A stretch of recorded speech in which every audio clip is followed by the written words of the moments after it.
Test, test.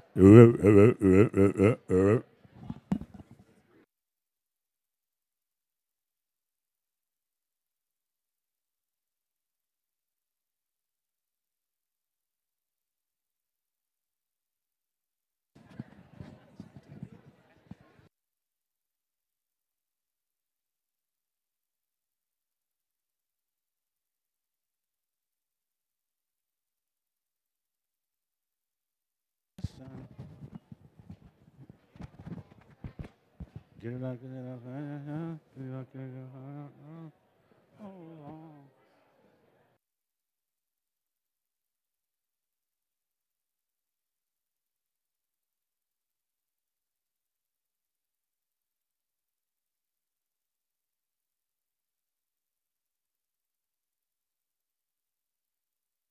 Yeah.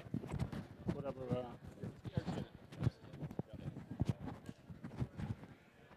We're fine. Oh, boy, this picks up pretty good.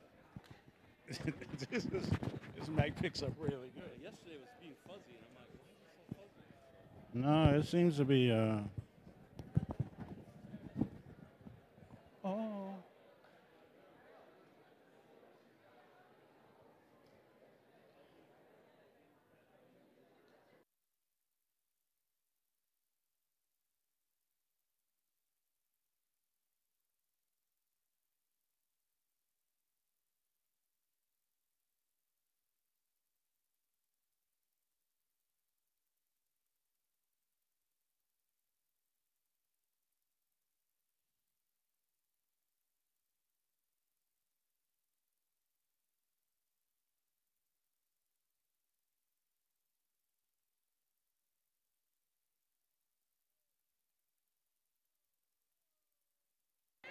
Come back. Oh, yeah. One more time. Let's go the other way. Let's go, girl. Let's go. What you got? All right. That's enough waving. Wow. Yeah, we got a lot of stuff to do, so while they get ready, just take your time. We're going to have a couple little giveaways today. Giveaway number one. If you can tell me the artist of this song. Let's see.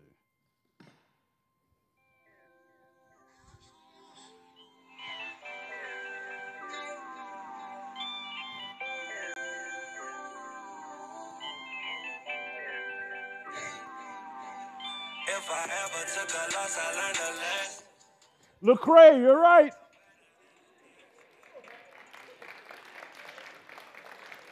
Very good.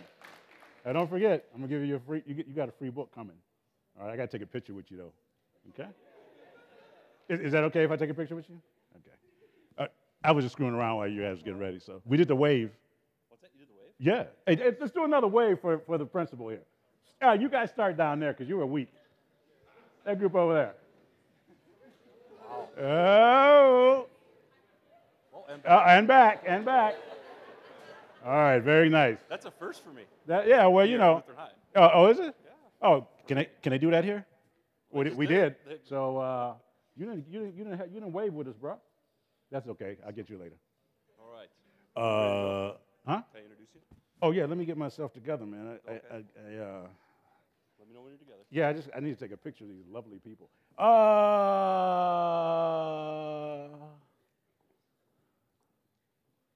me back up. Oh yeah, while you telling people that I'm here, I'll take a picture of the people. All right. Okay. All right. Our new photographer today is Mr.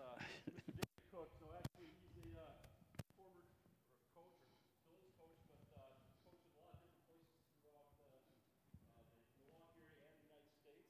And I've had the privilege to see him a couple times speak, and was encouraged to bring him for you guys to have him speak for Winterim. So, Mr. David Cooks, welcome to Sheboygan Lutheran, and we're excited that you're here. Fantastic. I'm excited.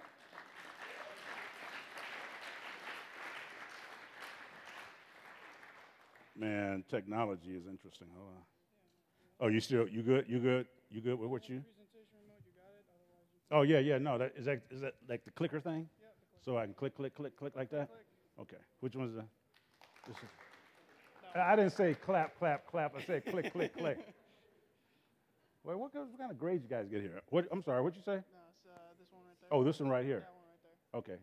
Either Is one. is it 0, 0, 0, meaning we got none started? Something like that. Something like that. Good to see. What's your name? Eric. Nice to meet you, man. Nice to meet you too. Appreciate the effort. Yeah. All right.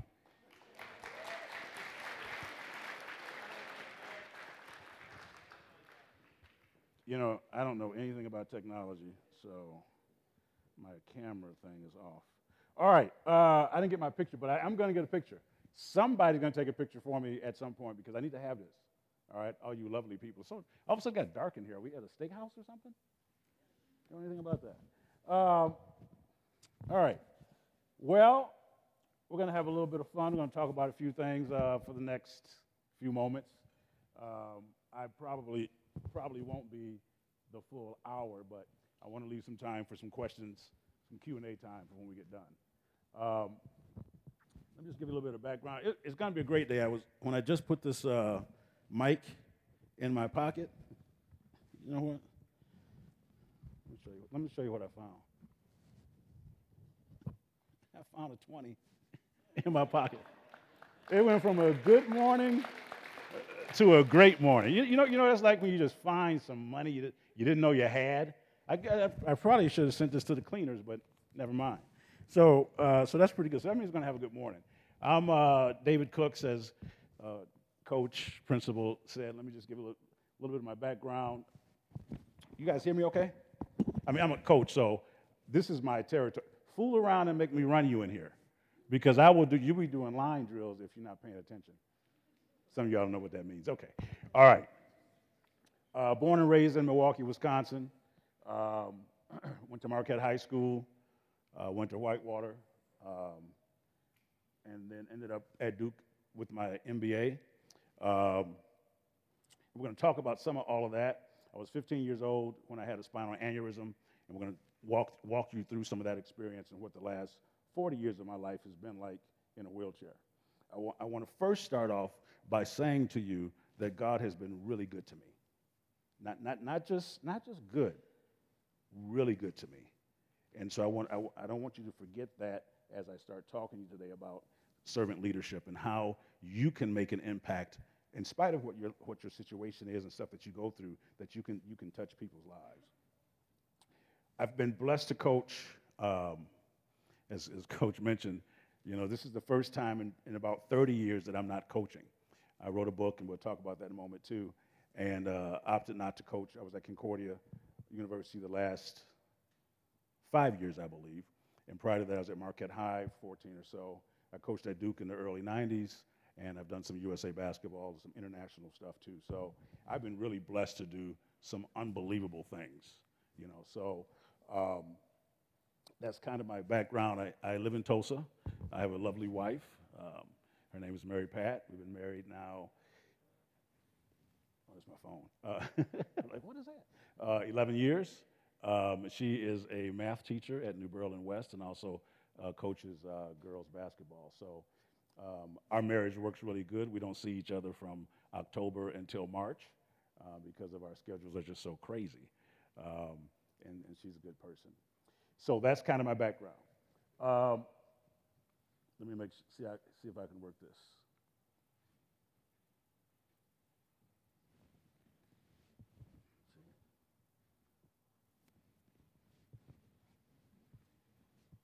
That's the moonwalk.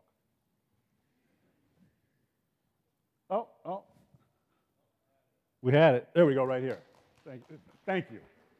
You know, you've been on me from the beginning. I don't even know who you are. Well, I'm gonna get you though. This is my book. I wrote a book called Getting Undressed: From Paralysis to Purpose. Let's just talk about the title about getting undressed. Okay? This is not a book that is 10 Shades of Gray or nothing like that. It's nothing at all like that. Okay? But it is a catchy title. And so people always ask, you know, what's with the title of your book? How'd you come up with that? Well, I remember when I was in rehab and I had to learn how to redress myself and all that kind of stuff. And there was an opportunity. There was one night I remember the day that I learned how to get dressed again. And it was an unbelievable day. It was like major independence for me at that point. And I'm in the room that night, and there's an emergency in the rehab center, and so the nurses never came to help me get undressed. They could not. And so I was faced with a choice of either staying up all night or figuring out how to get myself undressed and get into bed. And so that night, it took me a little while, I figured out how to get undressed. And from there began the journey from going from paralysis to purpose. So the book is called Getting Undressed from Paralysis to Purpose. And that's the story behind the title. It is everybody, that's the first thing you see is getting undressed. So everybody interprets that in a very interesting way, especially that guy right there. Yeah, you. So that's the book. So let's talk a little bit about what happened when I was 15. Okay. Oh, wait a minute. Do I have to stay by this thing to do this? Probably don't I? All right. All right. Giveaway number 2. If you can identify, not me, obviously, any one of the other 3 people on this deal, you got a book. Oh, man, I got 3 hands. I'm going with the St. Louis Billiken guy here. Is this Jeopardy? So what did you say? You said, is that Grant Hill? All right, what is this Grant Hill? Is it Grant Hill? You think so? Hold up, bro. You better let me know. You got 10 seconds. Yeah, it is Grant Hill. All right, so you get your book. So afterwards, what's your name? Who? All right, and you are, all right, I'm going to sign those for you, and we get those back. So there's Grant Hill. Tony Lang is the guy on the left, and the guy behind him is Mark Williams. They were all at Duke when I was there. And so that's pretty good that you could know that. Generationally, I have no idea sometimes who you guys know, who you don't know. I was going to put a picture up there with me and Michael Jordan and Terry Cummings, and make you figure out who Terry Cummings was, but I figured I would never give the book away. So y'all know who Terry Cummings is?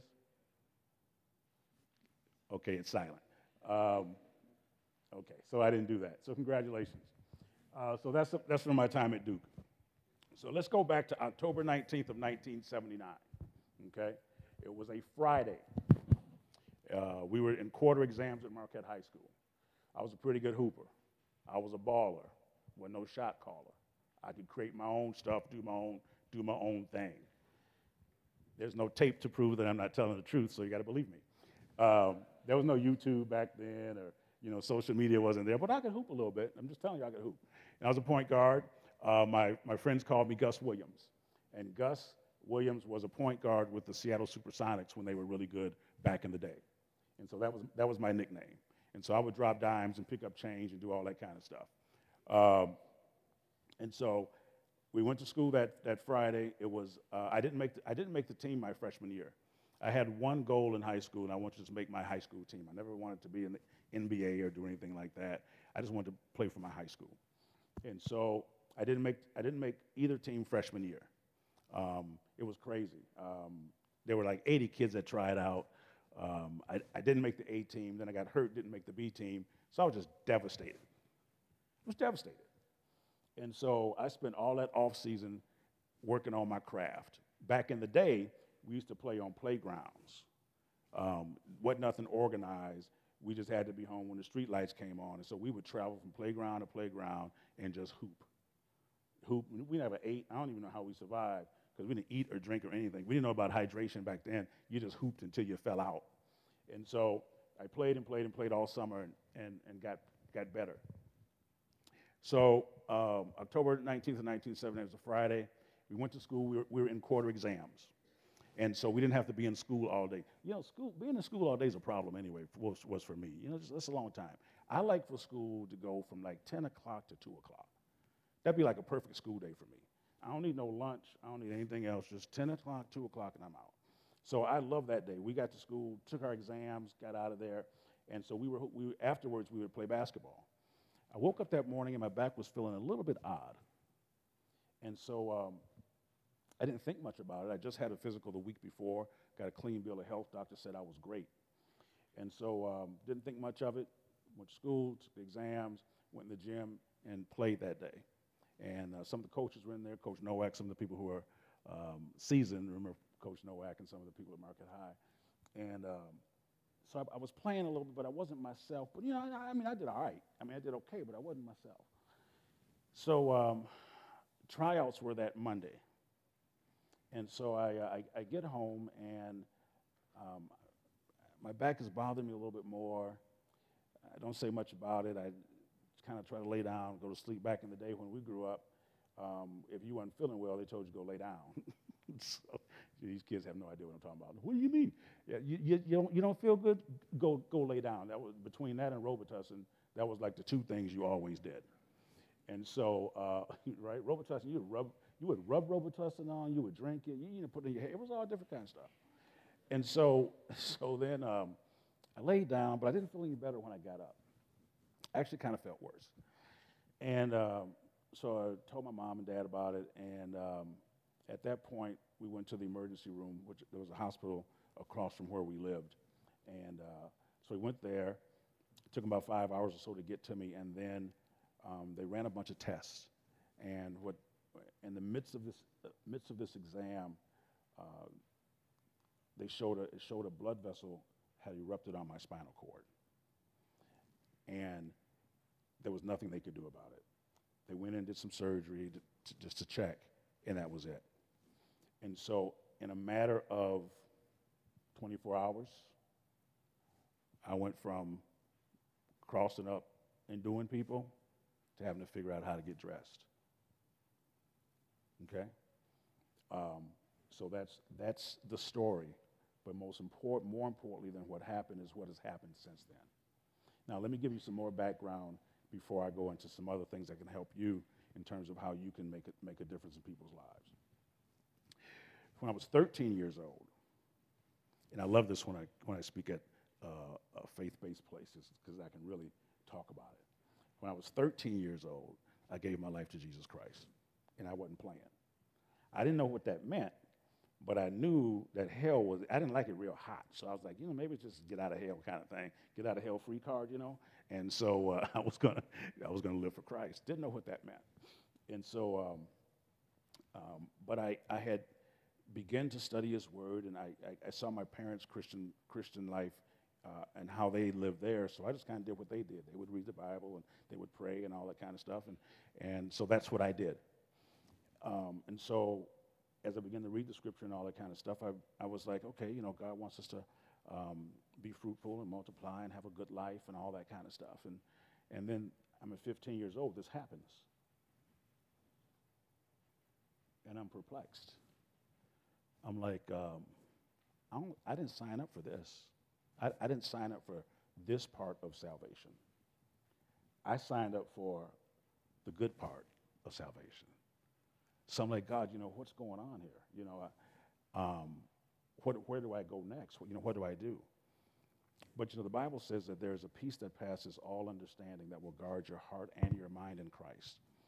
And so I remember I never was angry about this, but I had a peace about everything was just going to be all right. I really believed everything was going to be all right. I still do to this day. I thought I would have been walking by now easily, so I could just flush on somebody. I got the itch to dunk on somebody really bad, and so I thought for sure by now I'd be walking, And so I go into this new era of my life. My relationship with God is intact. It was intact, which is pretty important for me because I could now partner with God and try to navigate and make this thing make some sense. Okay? Now, it was crazy. Let me just tell you how crazy.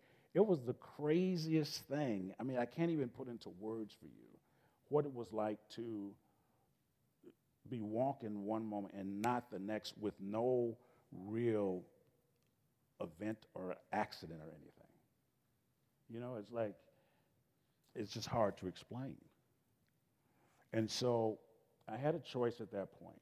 I was going to either be pissed off and mad about it, or I was going to live.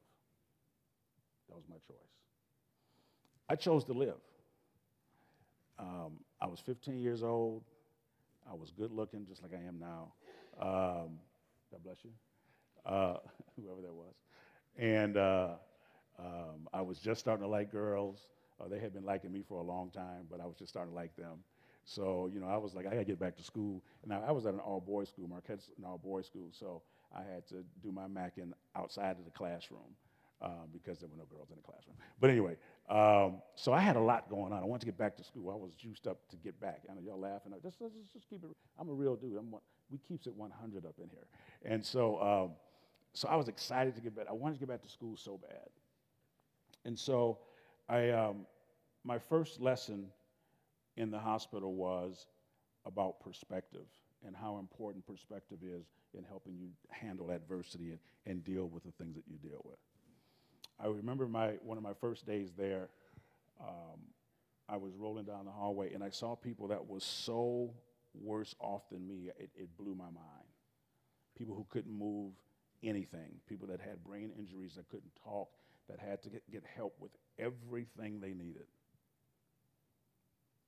For that moment, for the first time in a 36, 72-hour period, it was no longer about me. It wasn't about me anymore. I could see that I can do this. I got this. I'm going to be able to handle this. Okay? That perspective changed everything for the rest of my life. It always taught me that if somebody's situation is going to be worse than mine, and I need to just take what I have, use it to the best of the ability that I have, and move forward, not knowing what else the future was going to hold. But I knew I needed to take care of that right then and right now, right at that point. Does that make sense what I'm saying? Okay. So that perspective became really real. The second thing I learned was to focus on the things that I was able to do, not the things I couldn't do. I remember meeting with the doctors and stuff at the rehab center, and they began to tell me all these things that I would never do again. I mean, it was amazing. And I stopped them mid-sentence and just said, well, can you just tell me, is there anything left that I can do? I mean, is there anything, should I just die? Or, you know, what's the deal? And they looked at me, and I think I caught them off guard, and they didn't even know how to respond. They thought I was in denial and all this kind of stuff. I was good. I mean, I knew I wasn't walking, but I knew that there's got to be something I can do. So there was the perspective thing that was focusing on the things that I was now going to be able to do. I always loved the game of basketball. Okay, that love and that desire did not become paralyzed when I became paralyzed. I still loved. I would dream. I mean, I literally would dream about crossing people up. I would wake up thinking that I was out of that nightmare thing and I was going right back to doing what I was doing, constantly dreaming about the game. That motivated me. They told me it's going to take me 6 months to get out of rehab. I was out in 2. You know, I had time to play around. I need to get back to school because in my mind I still think this too will pass. At some point I'm going to be back doing what I do. And so I was motivated to do that. And so, and I talk to you about that because your passion dies when you die. When you die, your passion dies. The thing that drives you, at that point, it's over. Up until then, it may be there. Now, what I had to do was something a little different now. I could no longer play. I couldn't dunk on you and all that kind of stuff. So I started coaching. I started coaching basketball. I started coaching basketball when I was in college. But before I did that, let me show you. Let me kind of go another route here really quickly. Because obstacles and adversity, they don't define you. They just redirect you. Okay? The situations that you have in life that are difficult, they don't define who you are. They may just redirect the path you have to take. So now, for me to be a basketball guy, I was going to coach, but I was first exposed to playing again in college at Whitewater with wheelchair basketball. That junk was crazy. I had never seen that in my entire life. So you got to remember now, I'm the only guy in a wheelchair at my high school. And I had never been around people in wheelchairs before. So I know this is going to sound odd, but I was like prejudiced against people in wheelchairs. I was like, I didn't know what they could do. I didn't know, I had never been around them. So I know, this sounds crazy, but this is not where I am now. But back then, I didn't know if they were going to spit on me or if they were going to fall. I had no idea. So I stayed away for a while because I didn't understand what was going on. And so a couple of buddies of mine, I'm still friends with these guys now, they stayed on me about hooping with them. And so I said, what the heck, let me give it a try. I fell in love with the game. I was a point guard, just like I was when I was walking. I was still dropping dimes, picking up change. Because that's what you do. And the interesting thing was I had to adjust my game based on my teammates, which is not any different than what you do in walking basketball. The difference now is I had to be careful with my no-look passes and stuff because everybody had a different level of ability on my team. That's going to drive me crazy. And but people blowing me up like that. So anyway, blow it up. You guys are all over Twitter this morning, just in case you didn't know that. What was I talking about? Come on, man, help me out. Oh, yeah, dropping dimes doing that. There you go. Thank you. I'll get you a book, too. Only bought 2, though. You can buy, what, sell? No, never mind. So I ended up having to adjust because everybody had a different level of ability. Some of the guys had really good hands, some didn't. Some could catch it, some couldn't. And so I had to adjust my game to my teammates so that we could be successful. Okay? When we start talking about servant leadership for me, leadership is about making other people's experience better. That's really what leadership and servant leadership is about, is putting yourself in a position to make somebody else's situation a better one. And so I had to learn that when I was playing. I ended up being pretty good. I was an All-American my senior year, a second-team All-American. We lost the national championship. I still see this like I do some other things. We lost the national championship. I missed the back end of a 1-1 that would have sent the game into overtime. And so we lost by a point to the University of Illinois. And I missed a shot. So that haunts me to this day. That was my last game ever playing. I had a chance to do Olympics and all that kind of stuff, but I decided to work instead. I was a banker, and so I went that route. So that kind of gives you a little bit of the background of what happened with me, some of the things that I've done since then. The Duke basketball thing was ridiculous. I was there for Leighton Hurley and Hill, the 91, 92, 93 season. I went to Duke University to get my master's degree in business, and I got it. But I was also wanting to be involved in basketball. I went to Duke University not knowing Coach K at all, like at all. I knew no one there. So what did I have to lose? I mean, I'm going to get my MBA anyway. I'm going to be at school, so I might as well go in here and see what I can do. So I knocked on the door a few times, and Donna, who was his secretary, kept telling me that he was on vacation and all this stuff. I thought they were blowing me off. The Division I, I call it the Division I blow off. And but sure enough, he was gone for real. Eventually, I got to meet him. So all this stuff's in the book. Eventually, I got to meet him, and I told him that I just wanted to help. I just wanted to volunteer and help with them. And so that first year I was with them, he didn't have any position. Jay Billis was the grad assistant at the time. Tommy Amaker, who's now the head coach at Harvard, was an assistant coach. Mike Bray, who's the head coach at Notre Dame now, he was there. So we were all there together. There was nothing there for me to do, so I just kind of went anyway. And he said, I want you to come to practice every day, blah, blah, blah. Year 2 comes along, and he says, hey, we'd love to have you in the program. We don't have a graduate assistant position. Would you be a manager? Okay. So I thought about that, and I knew that meant filling up water bottles and washing dirty clothes. I'm 28 years old. I'm a grown man. I ain't no punk kid now. I'm a grown man. And I think this dude I don't know him like this, but he just asked me to fill up some water bottles and wash some dirty clothes. Okay. I said yes, immediately. You know why? I saw a bigger picture. I saw an opportunity to learn and to grow and to stay connected to the game, to that game that I loved. That same passion that I love. It was just another way for me to do it. And so that ended up being, so Tony Lang, who's up on here, is that picture still up there? Yeah, the guy to my right, your left, is Tony Lang. Tony Lang, he's now an assistant coach with the Utah Jazz. In fact, I got tickets for Monday night's game. Anyway, and he was one of the people who really helped me in terms of getting me involved.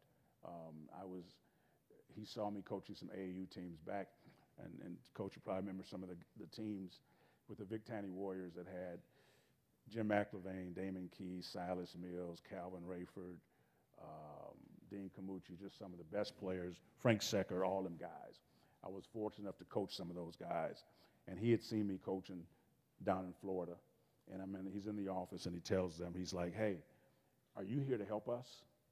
And, I'm looking around, like, you talking to me? And I'm like, absolutely, I'm going to help you guys, And at that point, things start to take off for me. So that's kind of what happened with the Duke thing. All right, we good with all that? You guys all right? You guys still awake? Yeah, okay. All right, I don't want to lose you. All right, good. All right, so now let's talk about some servant leadership stuff, because I always like to leave you with some things that you can use. And then I do want to have a time for question and answer about anything. You can ask me anything. I may not answer it, but you can ask me anything. So let's see where we are.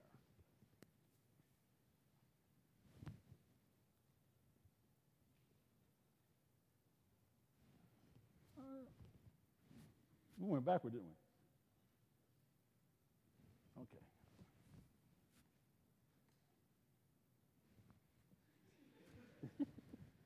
Man, technology, man. We'll just do it that way. All right, here we go. I'll just touch it right there. So it's real simple. I said it before. Making other people's lives better, okay? Everybody in here has been given a gift of some sort, okay? And the gift that God has given you is not for you. It's for somebody else. Let's just start with that. I've been gifted to talk and to connect with people. It's a gift that I've been given. Okay? I have to work on it and sharpen it and all that kind of stuff, but it's not for me. Okay? So one of the things I'm going to have you do later on, I want you to think about, what is it that you're gifted to do? People always ask me about, how do you find your purpose? How do you know what it is you were born to do? And I said, it's going to be connected to what you were naturally gifted with. This is easy for me. I mean, I work at it, but it's easy for me. I enjoy this. I enjoyed coaching. I enjoyed impacting all the players' lives that I ever came in touch with and helping them to grow into successful young men and husbands and family men and all that kind of stuff. Okay? So it's easy for me to do. So I want you to start thinking about, what is it that you're good at? And it's early in your life, okay? And you may not know that yet. You may not know that, and that's okay. That's part of the process.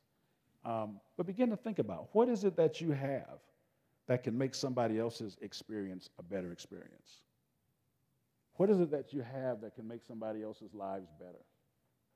What can you do? What can you give? Okay? The question at the end today will be, what's in your lunch to give?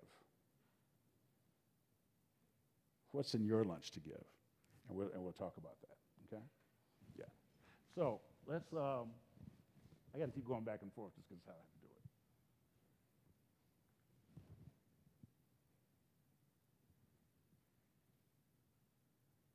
You know what? You know what? You know what, man? You know what? Okay. I'm just going to stay right here just because this is going to make my life easier. Take a break from your own problems to help somebody else with theirs. You know, the one thing I've learned is that you never know what the person next to you, in front of you, behind you, may be going through. I mean, you just don't know sometimes. People don't share things all the time, okay? But the one thing I can tell you for sure is that you can never go wrong by being nice. You can never go wrong by being nice to somebody. And you can't be too nice. You know how you can be? You can be too mean, but you can never be too nice. And people are not used to being treated with kindness anymore. So when I talk about taking a break from your own problems, that's literally what I did 40 years ago almost now. I have to help people with theirs. And do you know what happens when you begin to do that? It's amazing how your situation seems smaller and becomes less important because somebody else's becomes more important to you. And you know those people will be and then people will begin to pour into your life and help you too. It's interesting, I was at the mall yesterday. I go to the mall every day, not to shop. I ain't no shopper. We got a nice track upstairs in the mall that has a carpet on it, and so it gives me great traction. And so I get my workout in every day. Now, I didn't get to go this morning because I was driving up here. I'm going to go this afternoon. And it's amazing to me, this is kind of funny to me, this is a little side note. Every time I'm getting in and out the car, people are always, want to know if I need some help. And it's interesting, most of the people that are asking me that either have a cane or a walker. And I'm like, first of all, I don't think you can help me because you're about 85 years old and you're walking slower than I'm rolling. But it happens. I'm going to tell you, it happens all the time. Hey, excuse me, son, are you okay? Can we get you a little help getting out of your car? I don't know what you just said, but no, I think I got this. I think I got this. But these people, it happens all the time. And I think about what is in them that will cause them to do that. Here they're struggling on their own. They're parked next to me in the handicapped spot. But they're reaching out to help me. That right there is what it's really all about. That's what it's all about. I don't want to tell them yes because I don't know if they'll have a heart attack and die or something right there on the spot because I'd be scared for them. But I'm always nice and I thank them and I'm like, thank you very much and can I help you? And they're like, well, no, we're good. So take a break from some of your problems. Here is a definition. Servant leaders are humble, action-minded individuals who work arm in arm with others and offer their footprints as models on the journey towards success. This is a really good definition. This definition came from my book, by the way. And so there's a lot in that. It says you're action-minded. That means you like to get things done. You're action-minded. You work arm in arm with people. You're a teammate. You're a good teammate. You don't have to do it alone.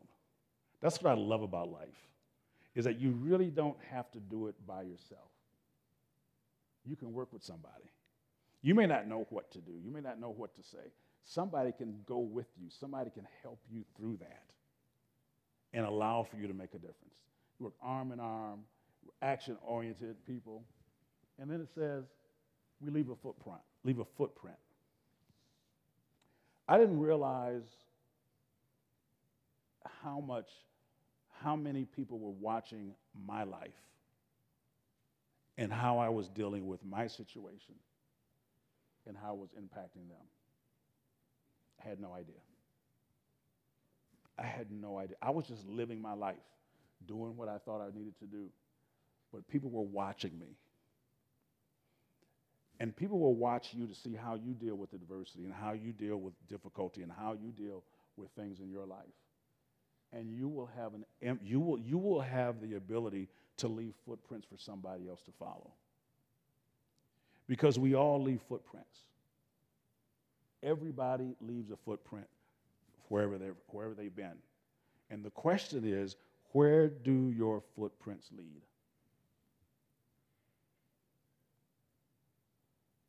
come back here 4 or 5 years from now, and we tell an incoming class to follow his footprints. He's like, oh my God, no, not me. What does that mean? How does that work? So we're talking about making a difference in people's lives. Your life matters. Your life does matter. And how you live your life does matter. And how you respond to difficult times and when things don't go well. Look, it's great to be a Christian when everything's all right. That's the easy way. But when the rubber hits the road, do you deny it or do you live it? And true servant leaders are willing to go through, be consistent, not conform, keep it straight, keep it real, and keep going. That will impact people's lives forever. And so I didn't realize that about my life. I had no idea. You know, I was coaching and doing all that kind of stuff. I was so involved in what I was doing that I don't have any pictures or anything like from when I was at Duke and all that kind of stuff. I wasn't thinking about that. Nowadays I wish I had kept some stuff. I was just doing it for the love of it. And it was reaching people literally around the world, and I didn't know that. So somebody's always watching.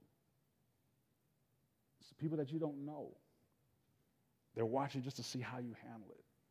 Are you still smiling through it? Are you still able to sing a song through it? Are you still able to do that? And let me tell you, let's just get this real. Walking is much better. Just throw that out there right now. Oh, this is hard. This is not easy. This is hard. Okay? So, you know, just get that real. I know what I have to do every day. Getting dressed, undressed, bathroom, shower. It's a lot of work. Okay? But it's not the end of the world. You know, you make adjustments and move on. But trust me when I tell you, that walking thing is a ton better. A ton better. Okay? So your life matters. So we talked about making people's experience better, making their lives better. Okay? That's something that everybody can do. Taking the gift that you have, the gifts that you've been given are not for you. They're for others to benefit from. All right? And we use those. So we begin to think outwardly and not so much inwardly. And I know as high schoolers, sometimes it's hard to do because, you know, the world revolves around what you want to do right now as you think about it. But it really doesn't. The sooner you can start thinking about somebody other than you, the greater you become. I think Jesus said, the greatest among you will be the servants of all. I think that's what he said. I know that's what he said. And he's right. Okay? So I want to talk to you about my peach tree. I have a peach tree at home. I know you guys don't believe me. Okay, let me show you my peach tree. How are we doing on time here? Oh, we're okay. Oh, I went too fast.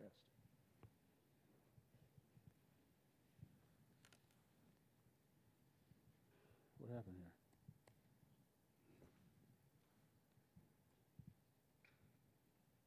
here? All right. Here's my peach tree. Okay? Yeah, you didn't think I had a peach tree. Look here, you can grow peaches in Wisconsin, and let me tell you, they're really good. I love peaches. So maybe a couple years ago now, maybe a year ago, my wife and I went to San Diego because that's where she loves to go. So I always take care of my wife. Right? When you guys get married or anything, take care of your wife. If you're talking to the men right now. Women, take care of your husband. But take care of your wife. So my wife, I found out what she likes to do, so I like doing that. Okay. San Diego's nice. I like peach trees. So here's my peach tree. We go to San Diego, come back home, and my neighbor, his name is Bud, B-U-D. Not, okay. And so Bud is 89 years old. Bud is nosy, but he's the best neighbor to ever have.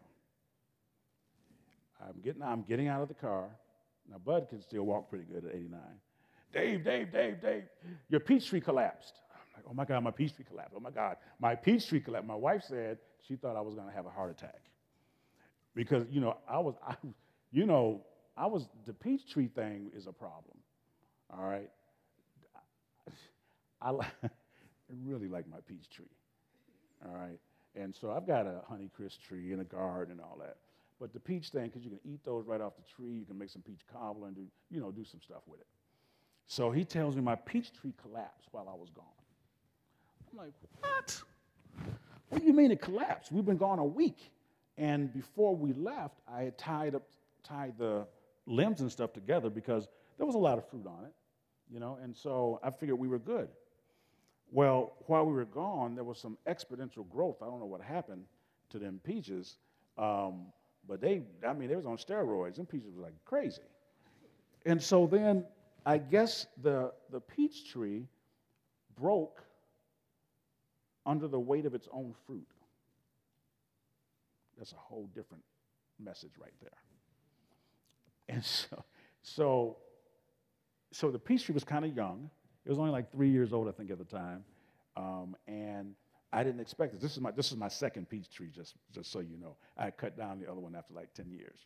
And I used the wood for my smoker. Did I tell you about smoking? I just like to smoke a lot of meat and stuff. Anyway, I digress. And so I'm like, okay, I'm getting out the car. And I come around back, and this is what I see. And I almost start crying. I'm like, oh, my God, my peach tree's going to die. So my neighbor, Bud, no one had to tell him to do it. He got up that Sunday morning. It was a Sunday afternoon we got home. And he always walks around. He was going to go to church. And he saw that the tree was literally collapsed. So he got some 2x4s, some pipes from somewhere. I don't even know how he did this. He taped up the broken branches and put water down in there and stuff. I don't know anything about that kind of stuff. Bud knows everything. He's 89. And so this is what I came back to, was a repaired peach tree. Bud didn't have to do that. He could have let my peaches, I don't want to cry about it. He could have let my peaches just die and my tree be gone. But he was action-minded. And he saw a need, and he didn't wait. He did what he could with what he had. And let me show you what happened as a result of that. Now let me just show you. I hope this works. Yes! There was peaches like a mug. Boy, we had bags and bags and bags of peaches. All because of what he did. And you better believe I gave him 2 peaches out of that. Well, I may have given him a few more. But you know what happened? What he did benefited me more than it benefited him. See that? He did that, and it helped me, and it helped the people in the neighborhood. Because, we had so many peaches, I was giving peaches away like crazy. So that little act that he did, not only did it help me, but it helped a whole lot of other people. Does that make sense what I'm saying?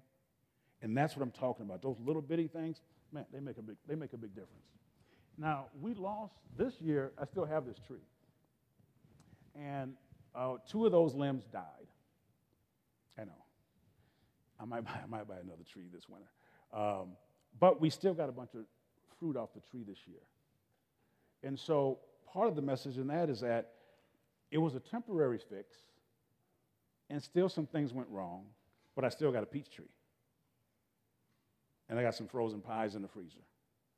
All of that because of what my 89, who's now 90-year-old neighbor, Bud, did for me. Does that make sense? All right. A couple last things, and then we'll have some questions. What's in your lunch? Okay. Where am I going with this? Somebody help me out. What's in your lunch? Yes. Okay, what do you bring to the table? Somebody give me a biblical response that is consistent with hers. Okay, what'd you say? Ooh, fruit of the Spirit. I like that. But that ain't the one. I like that.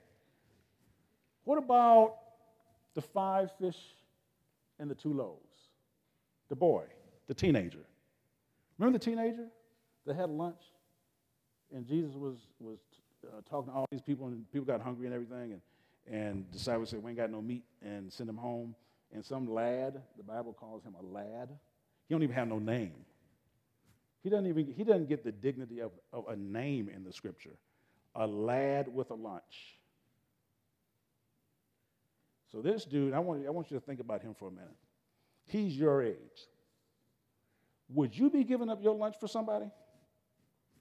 No. Let's keep it real now. You know, lunchtime is about you. You got to eat.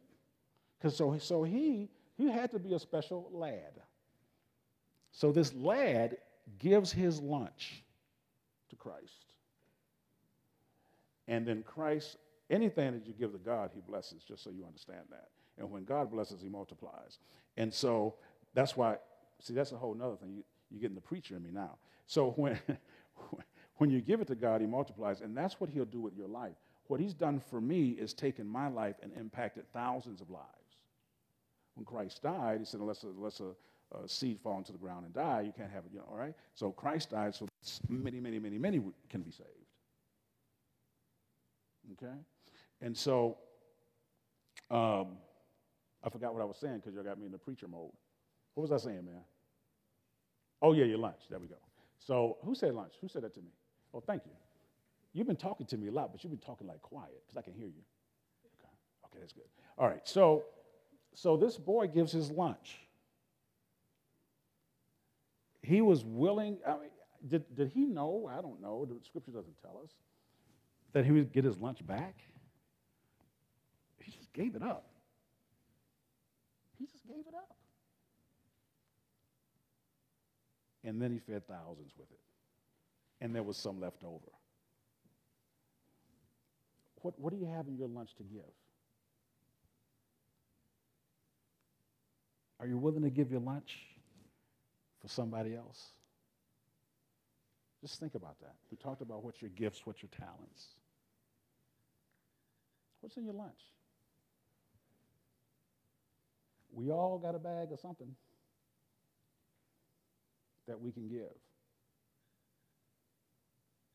Moses is an interesting guy to me, too. Moses was jacked up in many ways, but God still used him. And so at the time when they were at the Red Sea, the most difficult, adverse situation of all time. You got 1 million people with you and you can't go nowhere. God said to Moses, what's in your hand? And Moses said, I got this stick. And God said, use it. Use what's in your hand. What you have, hear me and hear me good, what you have is enough to give. Sometimes we think we need a lot to give. Just use what's in your hand. Use what's in your hand and give what you have. This is like I think it's called this Leadership Week or Leadership in Winterim or something like that is the name of it. And I want you to start thinking about, nobody wakes up to be and say, I'm going to be a leader today. I don't know people that do that. If you do, let me know because I need to talk to them. Most people get involved in something and they begin leading. Everybody can be a leader. Nobody likes to be bossed around.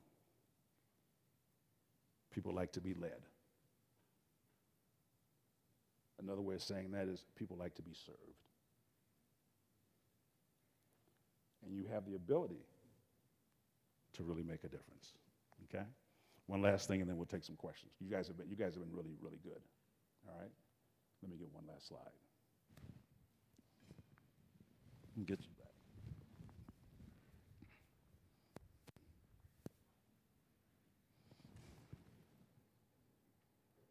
So use what you have, give what you have. That's what it said already, right? We said that already. It's my final couple things. When it's bad, it's still good. As bad as my situation was, and as crazy as it gets, it's still good. It's still good. Always try to find a way to move forward because there's good in every situation. You may have to look for it. You may have to look for it, but it's there. Okay? I was doing a podcast not long ago, and I said this on the podcast. I didn't know I said this on the podcast. So I asked the guy if I could have my quote from my own podcast, and he gave it to me.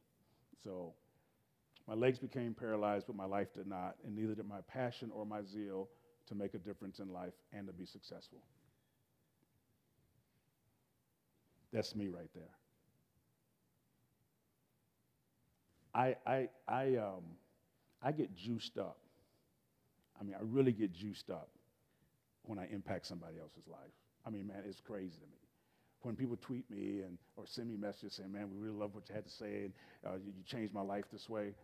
One of the things that happened with this book is crazy. A lady got a hold of me after reading this book, and it still blows my mind.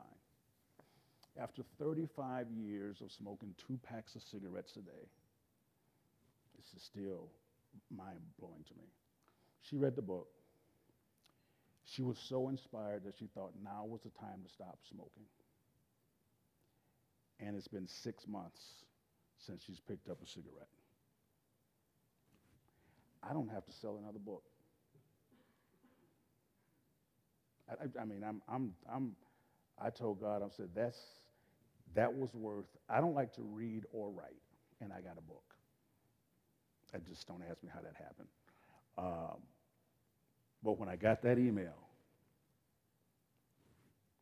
it changed my life forever. And so you guys can really make a difference. You can follow me all over social media, because that's what I do. And there's my little website, David Cook Speaks, Mr. Book. I am hopeful that something that I said to you today will make a difference in your life. Just something. We all get undressed. Everybody does. Everybody gets undressed at least once a day. If you're wearing what you slept in last night, see me when we're done. I can talk to you about that. We got to get that fixed. But everybody gets undressed. Everybody has to have a new beginning. So getting undressed is as much about when you put on some new clothes, it's an indication about where you're heading. The old clothes you can't do anything about. The new stuff puts on, like when I go to work out, I got my workout clothes on, I'm fixing to go work out. I change into something else, I'm fixing to go do something else. We all go through it all the time. Okay? So I appreciate this opportunity. You guys have been great. The reason I had you do the wave up front is that way I can tell people I got a standing ovation. So, now we have some time. I got a little bit of time for questions if you guys have any. So I'll come out here and you can hit me. Any questions? Yes, sir. So the question is, what was my experience with Coach K and what is my opinion of him? I still have a good relationship with him now. I learned an awful lot about compassion from him. I think what separates him from many coaches and why he's been successful at so many levels is he has a genuine concern for the players that he coaches. He really wants the best for them. And that's why them dudes play so hard. LeBron James and all those guys got all that money. They don't need him. They just love the fact that he cares for them. And that was one of the most remarkable things, his attention to detail. Competitive, like I'm competitive. My wife and I are really competitive. We can't play checkers because somebody's going to get divorced. So we just don't even, we tried to play Scrabble and stuff for a while. We can't do it because we're super, super competitive. So that's what my experience with him was like. He's a really good man. What you see is what you get. I remember telling him, and he knows I tell this story, when I was working with him, I'm like, man, you need to cut out some of all that swearing, because he's a swear a lot. And I'm like, do you have to swear so much? And he looked at me, and I was like, uh-oh, I think I may have said something wrong. And I just said, and he said it made him just think a little bit. And I said, yeah, you're the head coach. I'm just washing jerseys and filling up water bottles, but you need to cut some of that out. So that's the kind of relationship we have. I saw him at the Hall of Fame this year, and he wrote, he's got a testimony on the back of the book for me. He wrote a thing. That's how our relationship is. Top row. Who do I think is going to make the Final Four? Michigan, Duke, Kansas, and I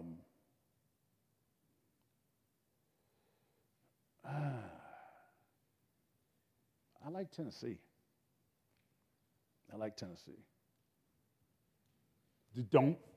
Look here. Don't write them down to be calling me and talking about, this dude came out of school and everything, told them, and they didn't make it. Whatever. Okay, good, we're good.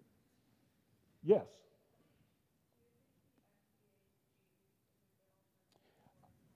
Wow, I'm getting this shit. The question is, do I think the NBA D League or G League or whatever they call it now is a good alternative for college, for kids that don't want to go to college? The whole NBA one-done thing is very interesting to me. We need to do something about that. I still would like to tie payment to graduation, and I've talked about this for a while, where there's $30,000 or something, not a ton of money, available for the players who play at the end of their time playing, as long as they've graduated, to provide an incentive. Enough so they could put a down payment on a house or something like that. That being said, everybody doesn't have to go to college. I have a nephew that I wish went to college, but he hasn't. But I'm trying to get him to do a trade or something like that. So I think there's different avenues for that. I would just hope that all student athletes, whether they're lacrosse, basketball, baseball, football, whatever, will pursue an education in something. That's what's that? Oh, I was finna get underneath them bleachers because I didn't know. Where you going? Where y'all going? Huh? Miller Park? Is there a game today? A tour? All right, you guys can leave, I guess. Yeah, that's another hand? Oh, yeah, I appreciate it. I appreciate the clap. Oh, thank you, yeah. Go ahead, man. Who's the greatest basketball player of all time? Michael Jordan.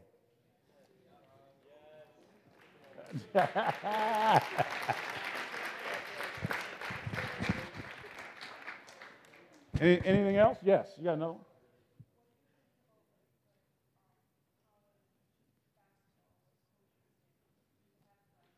Oh, the coaching scandal and all that kind of stuff. The question is, how do I think about that? I think in every industry and everything, you've got people that aren't going to do the right thing, and you got people that are going to do the right thing. And so, I like to focus on the people that are doing what's right. I really do. I can't worry about the handful of people, because it is a handful. It's interesting. It is the handful of people that normally do the negative things that get the most publicity. And it's the 98% that are doing the right thing you never hear about. And I choose to give the benefit of the doubt to the 98%. And those are the people I'm gonna kind of associate myself with. Okay? Anything else? Yes, I see you over there. The question is, what is my favorite passage in the Bible? Man, I read the Bible so much. I really like the 103rd Psalm. Bless the Lord, O my soul, and all is within me. Bless his holy name. Bless the Lord, O my soul, and forget not all of his benefit, who heals all our diseases, forgives our iniquities, All that. Yeah, I love that. I love that passage. And it's a passage because it talks about the relationship that the covenant God has with you and the benefits that he gives to you for serving him. You know, there's benefits to serving God. I don't care what nobody say. Read the text. There's a benefit to serving God. Don't you believe the hype that God's going to be taken away from you. God is a giver. That's all he gives. He gives.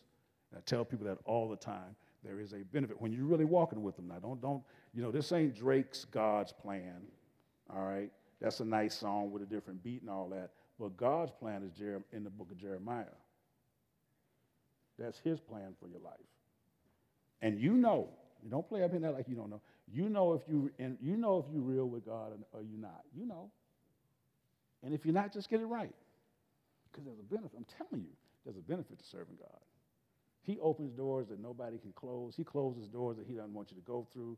It is wonderful. I mean, it's a really good life. And it was good for me when I was 15 years old, when I was 16 years old, when I was 17 years old. And I'm 50-something. And it still ain't got old. Great question. Yes, sir.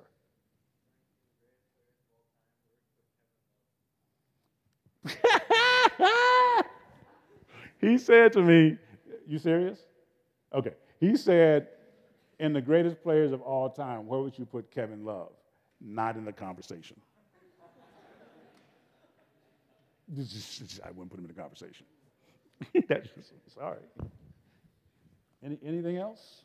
Wheelchair, basketball, life? Yes, sir. Can I do a wheelie? Oh, yeah, but I'm not right now. I got my suit and stuff on, bruh.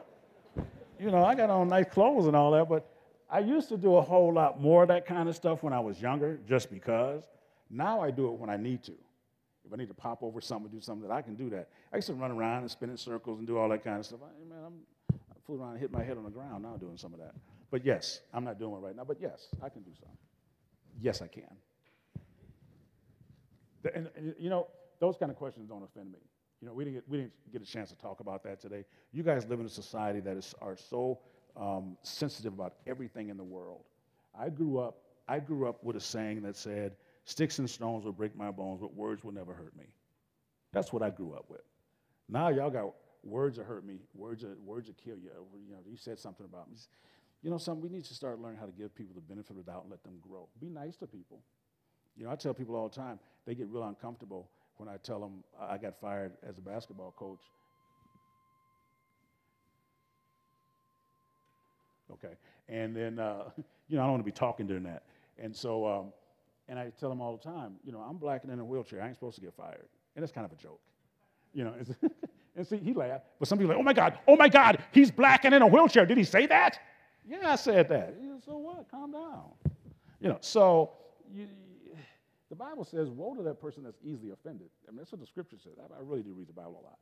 And so, you're going to have to really do something hard to offend me. And so I say that to say those questions don't bother. It took me a while to get comfortable answering questions about being in a wheelchair and all that kind of stuff when I was younger. Because like I said, I didn't know much about it. I had never lived this way. And when I went to Whitewater, I didn't know all those people in wheelchairs, and I didn't know what they were like and all that. So it took me a while to kind of figure out how to grow into who I am and get comfortable, sharing about that. Great question. Yes, sir.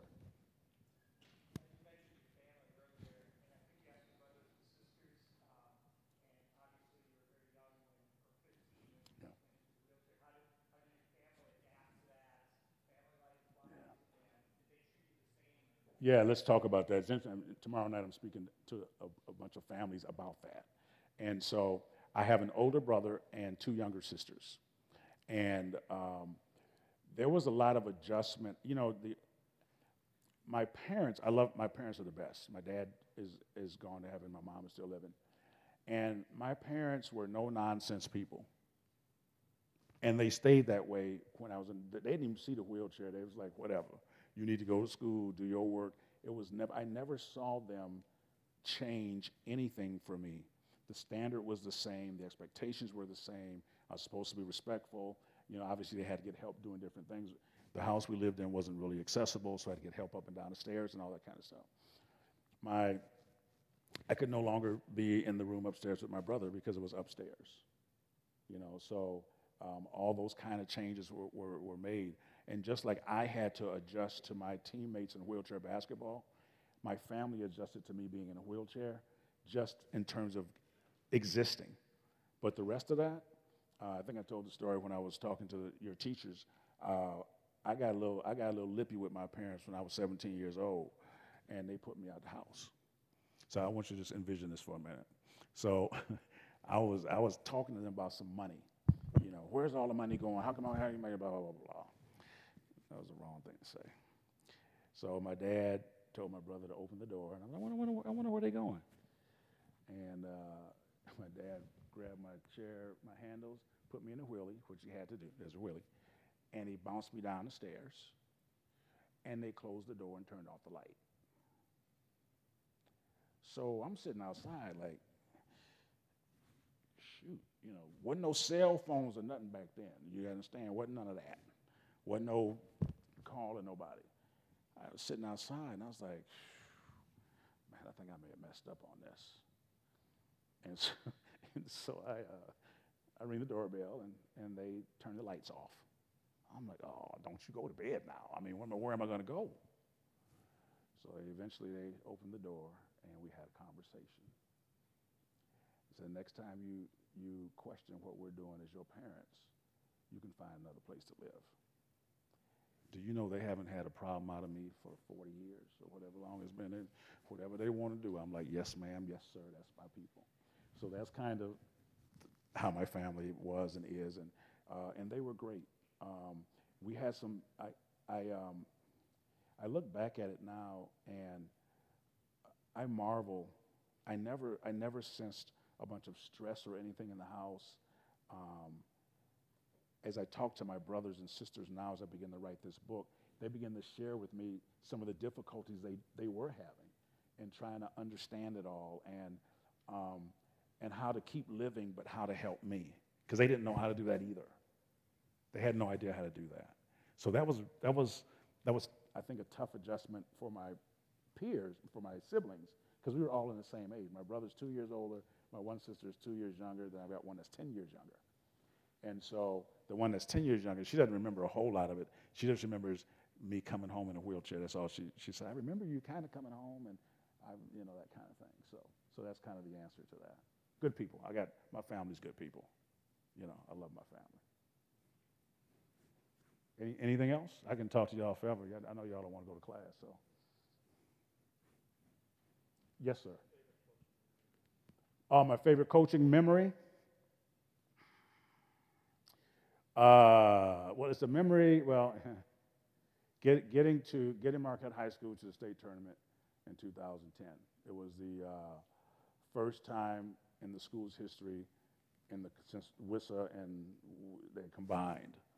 And to get that team there and to beat every Milwaukee team, we beat Riverside, Washington, King, Hamilton. Dana was there. We beat them all the way up there. And then we lost in the semifinal to Arrowhead on a bank shot from the top of the key. And Arrowhead won the state tournament the next night. But just to get there, that was great. For those guys, man, that team, they'll always have that. Yeah, I went on and coached overseas. I've done Olympic stuff and all that kind of stuff, or whatever I've done. And that's their thing. They're going to always have that. And that was special because I never got back. I never got back there. And it's not as easy as people think. And so I really do, even more than some of the Duke things and all that, that was special. Anything else? I think the principal just stood up, so that means we're probably done. Thank you, guys. Well, Coach, thanks for making us better today. Oh, well, thank you, man. I appreciate it. It was good. All right. You are dismissed. Thank you. You are dismissed.